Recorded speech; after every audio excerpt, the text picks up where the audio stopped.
Сұрағыңызға жауап берейін. Я надеюсь, вот это вот постепенно все это вот вопросы по моему двойному гражданству когда-то затухнут. Я гражданин Кыргызстана. Я еще раз повторяю, что я гражданин Кыргызстана. Если вам интересно, обратитесь в ГРС, вам дадут справку, что кыргызстанцам, гражданам Кыргызстана разрешается иметь второе гражданство только кроме приграничных государств. То есть гражданам Кыргызстана нельзя иметь гражданство Казахстана, Узбекистана, Таджикистана и Китайской Народной Республики.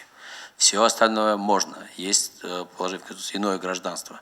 Они вам дают подробную справку. То есть у меня легальное гражданство Кыргызстана от рождения. Его никто не заберет, не брал и не намеревается. Китайское, канадское правительство, и оно допускает вот несколько гражданств. То есть по канадским нормам я тоже не нарушаю. У меня действительно 2 гражданства. Оно мне не мешает работать, и оно никак не повлияет, даже наоборот мне поможет. Я вам расскажу почему. Я профессионально лицензированный инженер провинции Онтарио.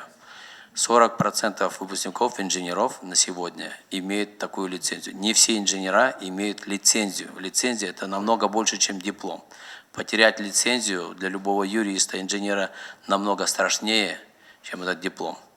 У меня эта лицензия